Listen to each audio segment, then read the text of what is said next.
Hey guys, this is Pastor Dave. Welcome to another midweek chat. Every single one of us has a circle of influence, and that influence can be for the good of others or not so good. Our influence can be constructive or destructive. As we proceed through 2022, I hope that every believer's desire is to have a more constructive life and ministry for the cause of Christ.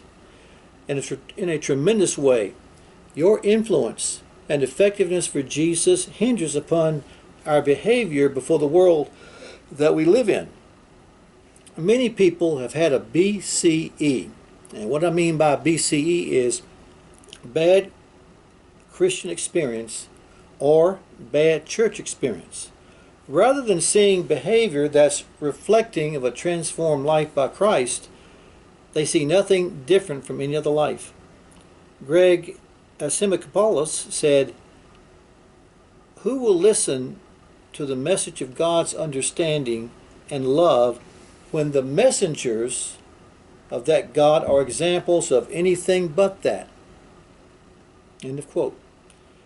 What the world sees is not what is inside of us, but what they see of our lives is our outward behavior. And of course, in a great way, our outward behavior is a reflection of who is in us. And Ephesians 4:31 says, "Get rid of all bitterness, rage, anger, harsh words, and slander, as well as all types of evil behavior." In his New Testament commentary, John MacArthur says this: "The only reliable evidence of a person's being saved is not a past experience of receiving Christ, but a present life that reflects Christ." Wise words. 1 John 2:4 says, "Whoever says, 'I know him,' but does not keep his commandments is a liar, and the truth is not in him." Our relationship with Jesus needs to be believable by an unbelieving world.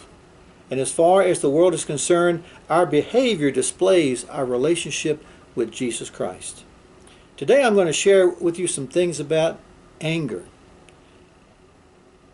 Is a part of your behavior crippled by anger? First of all, can any kind of anger be justified? I think that's a good question. Ephesians 4:26 says, "Be angry and do not sin." I think John MacArthur says it well in his commentary. Paul's command is to be angry with the qualification, "and yet do not sin."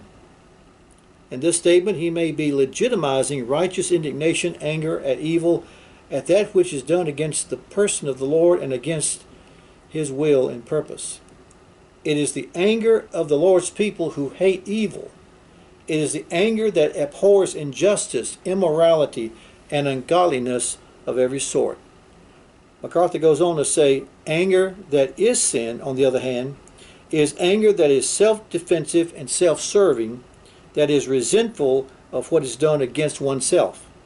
It is the anger that leads to murder and to God's judgment. Anger that is selfish, undisciplined, and vindictive is sinful and has no place, even temporarily, in the Christian life. But anger that is unselfish and is based on love for God and concern for others not only is permissible, but commanded. Genuine love cannot help being angered at that which injures the object of that love. Thomas Secker said, "He that would be angry and sin not must not be angry with anything but sin." Well, those are wise words. Remember, when Jesus was unjustly murdered, he said, and this is Luke 23:24, and Jesus said, "Father, forgive them, for they know not what they do."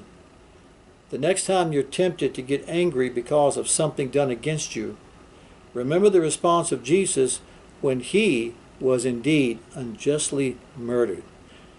Next week I'm going to continue talking about this subject of anger.